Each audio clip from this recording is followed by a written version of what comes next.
చాలామంది చాలా చిన్న చిన్న విషయాలకే టాబ్లెట్స్ యూజ్ చేస్తూ ఉంటారు. లైక్ కొంచెం జలుబు వచ్చిందనుకోండి సిట్రోజిన్, కొంచెం తలనొప్పి వస్తే సారిడైన్, కొంచెం ఒళ్ళు హీట్గా ఉంటే చాలు డోలో 650 ఇలాగా. అంటే ఇప్పుడు నార్మల్గా చిన్న చిన్న టాబ్లెట్స్ యూజ్ చేసేయడం ఇంట్లోనే. అంటే ఫీవర్ వచ్చినప్పుడు టైం కుదురుకో ఇంట్లో వెళ్ళలేకో అట్లా ఇంట్లోనే ఏదో ఒక టాబ్లెట్స్ తెప్పించేసుకొని వేసుకొని రిలాక్స్ అయిపోతూ ఉంటారు. అవి అప్పటి మాత్రమే, అప్పటి మందం అంటే అప్పటి వరకు వర్క్ చేస్తాయి అంతే. ఆ తర్వాత ఏంటి పరిస్థితి అలా అనమాట. మనం యూజ్ చేసే ప్రతి టాబ్లెట్ కూడా కిడ్నీ మీద ఎఫెక్ట్ చూపిస్తుంది పక్క. అది ఇప్పుడు కాకపోతే ఎప్పటికైనా అది మనకు పాయిజన్లానే తయారవుతుంది. ఆ క్షణానికి నొప్పి అనేది తగ్గిపోయినా కూడా తర్వాత ఖచ్చితంగా ప్రాబ్లమ్స్ అయితే ఫేస్ చేయాల్సి వస్తుంది. ఇప్పుడు అలా కాకపోయినా నార్మల్గా టాబ్లెట్స్ వేస్తూ ఉంటారు. ఇది కుదరలేదు అని అనుకోండి, ఇంకా ఎక్కువ ఉంది ఇంట్లో టాబ్లెట్స్ వేసుకుని తగ్గలేదని అంటే చిన్న చిన్న డాక్టర్స్, ఆర్ఎంపీ డాక్టర్స్ ఉంటారు కదా, అక్కడికి వెళ్తారు. వెళ్ళేటప్పుడు వాళ్ళు మ్యాక్సిమం ఏం చేస్తారనంటే ఏవి టెస్ట్లు ఏమి ఉండవు, డైరెక్ట్ ఒక యాంటీబయాటిక్, ఒక పెయిన్ కిల్లర్, ఒక టాబ్లెట్ ఏదో ఇచ్చేస్తుంటారు, అదే వేసేసుకుంటారు. దీనివల్ల ఏమవుతుందని అంటే యాంటీబయాటిక్స్ అనేది బాడీకి కరెక్ట్గా సెట్ కావు. అంటే వాడితే కొన్ని కోర్స్ లెక్క వాడాలి సరిగా, లేదు అని అంటే స్కిప్ చేసేసేయాలి. అంతేకాని ఇష్టం వచ్చినట్టు ఇప్పుడు ఫీవర్ వచ్చిందో, దగ్గు వచ్చిందో, జలుబు వచ్చిందో ఒక 2 యాంటీబయాటిక్స్ వేసుకుంటా, 3 యాంటీబయాటిక్స్ వేసుకుంటా అది తగ్గిపోతుంది కదా అట్లా అనుకోవద్దు. ఎందుకనంటే అది ఫ్యూచర్లో చాలా ఎఫెక్ట్ అవుతుంది. బాడీ అనేది మెడిసిన్కి చాలా అలవాటు అయిపోయి ఇమ్యూనిటీ పవర్ తగ్గిపోతుంది పూర్తిగా. అంటే మనలో ఇమ్యూనిటీ పవర్ ఉన్నప్పుడే కదా ఇప్పుడు ఎటువంటి జబ్బులైనా ఎదుర్కోగలుగుతాం. అలా ఊకూకే ఫీవర్ వస్తుంది, ఊకూకే జలుబు వస్తుంది, ఊకూకే దగ్గు వస్తుంది అంటే ఇమ్యూనిటీ పవర్ చాలా తక్కువ ఉంది అని అర్థం. అలా ఎందుకు అవుతుంది అని అంటే ఎక్కువ మెడిసిన్కి అలవాటు పడిపోతుంది బాడీ ఎక్కువ మెడిసిన్కి అలవాటు పడిపోయినప్పుడు ఏంటంటే ఖచ్చితంగా ఏదో ఒకటి ఇలా వస్తూనే ఉంటుంది, మనం ఇలా వేస్తూనే ఉంటాం. ఇప్పుడు ఏంటంటే ఇప్పుడు ఫీవర్ వచ్చింది, ఫీవర్ వస్తే ఫస్ట్ మీరు ఖచ్చితంగా చూపించుకోవాలి డాక్టర్ దగ్గర. చూపించుకొని టాబ్లెట్స్ ఏం రాస్తారా, లేదంటే టెస్ట్ ఏమైనా చేస్తారా చూసుకోవాలి. మనీ కోసమో టైం లేదనో మనీ లేదనో అట్లా చూసుకొని నెగ్లెక్ట్ చేసుకుంటే, అంటే అంటారు కదా ఆ పెద్దలు, గొడ్డుతో పోయేదాన్ని గొడ్డల వరకు తెచ్చుకోవడం అని అట్లా అయిపోతుంది అనమాట. చిన్న దగ్గర ఆపేయాల్సింది ఎక్కడికో తీసుకెళ్ళిపోతుంది.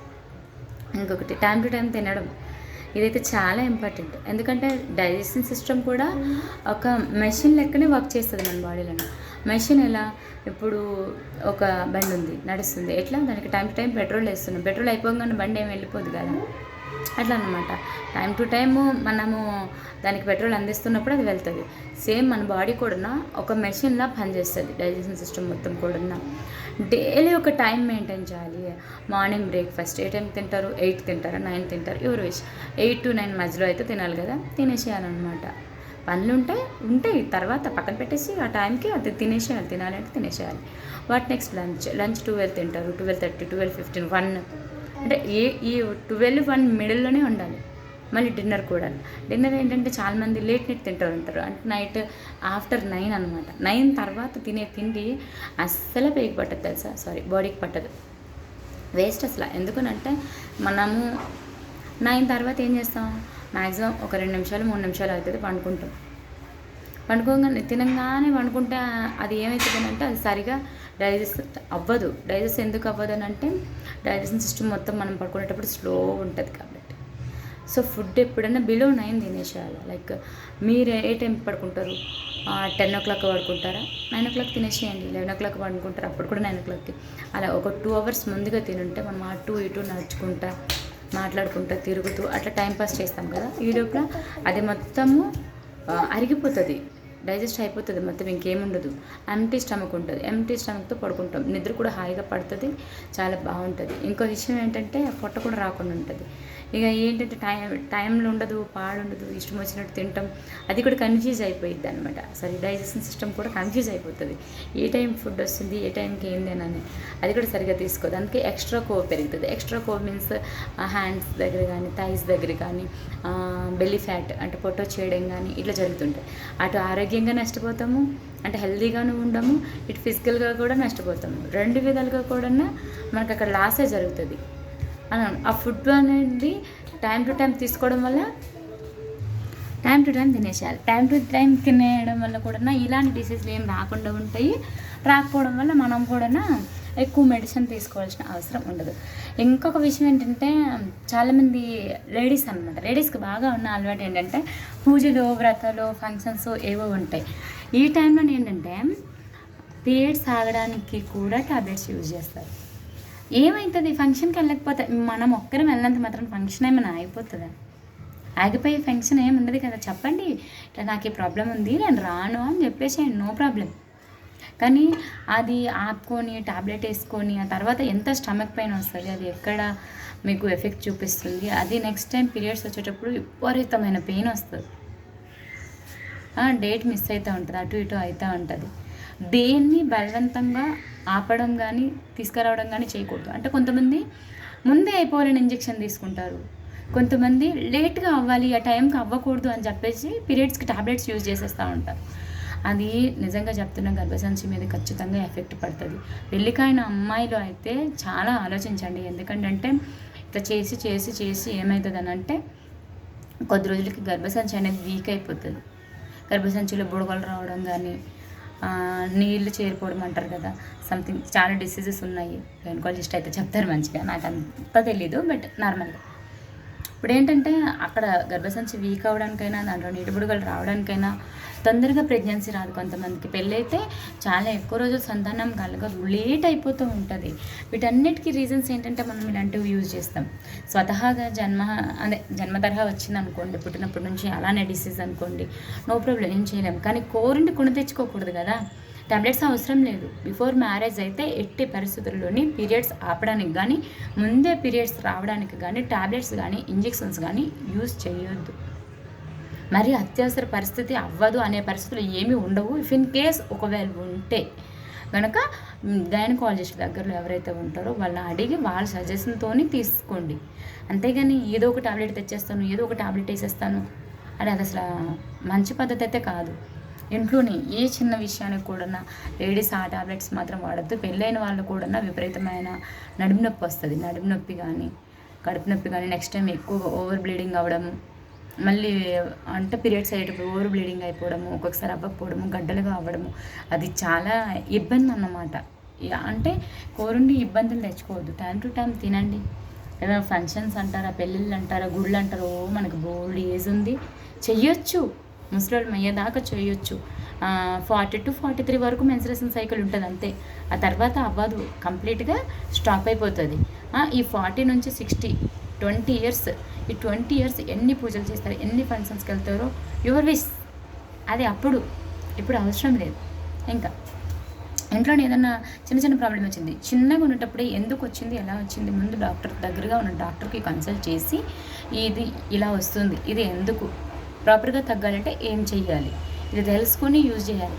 అంతేగాని ఇష్టం వచ్చినట్టు పెయిన్ కిల్లర్స్, ఇష్టం వచ్చినట్టు యాంటీబయాటిక్స్ యూజ్ చేస్తే అది ఖచ్చితంగా బాడీకి చాలా ఎఫెక్ట్ అయిపోతుంది. చాలా అంటే చాలా ఎఫెక్ట్ అయిపోతుంది.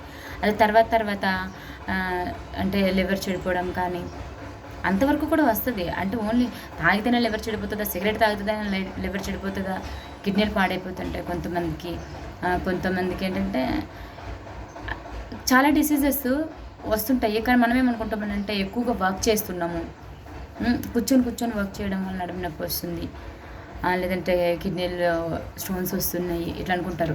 కానీ మనం యూజ్ చేసే ప్రతి టాబ్లెట్, ప్రతి ఇంజెక్షన్ కూడా ఫస్ట్ ఎఫెక్ట్ అయ్యేది మాత్రం కిడ్నీసే, తెలుసు కదా. రక్తాన్ని మొత్తం వడిపోసేది అయ్యే కదా. సో వాటిపైన ఎక్కువ ఎఫెక్ట్ అయితే పడుతూ ఉంటుంది.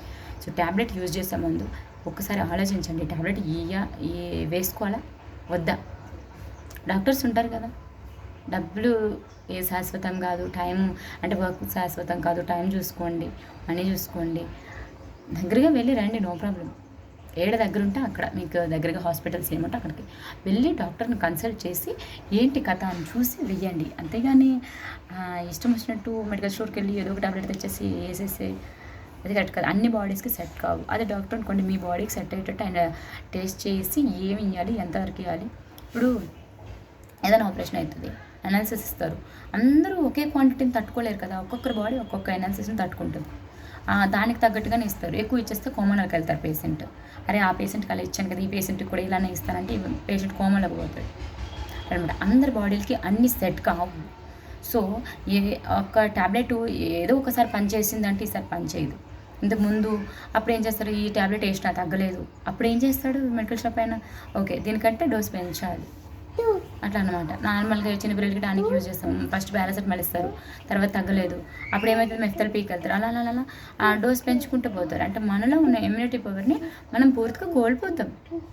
ఆ మెడిసిన్ అనేది తక్కువ చేయండి, వీలైనంత వరకు డాక్టర్ దగ్గరికి వెళ్ళడానికి ప్రయత్నించండి.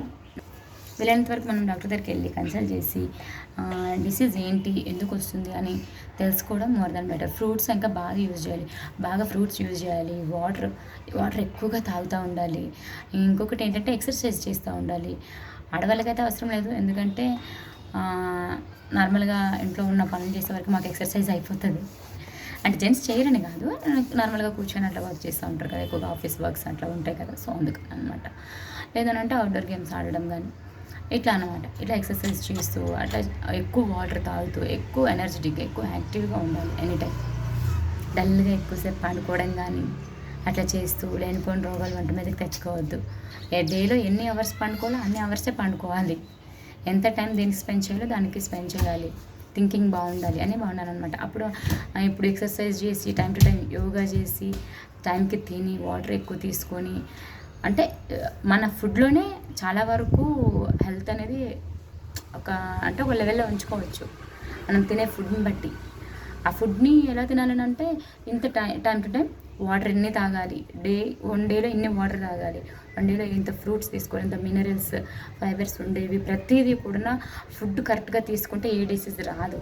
అప్పుడు కూడా డిసీజ్ వచ్చిందంటే డాక్టర్ని కన్సల్ట్ చేయాలి. అంతేగాని టాబ్లెట్స్ ఇష్టం వచ్చినట్టు మెడిసిన్స్ యూజ్ చేయొద్దు, అది చాలా అంటే చాలా ప్రమాదం.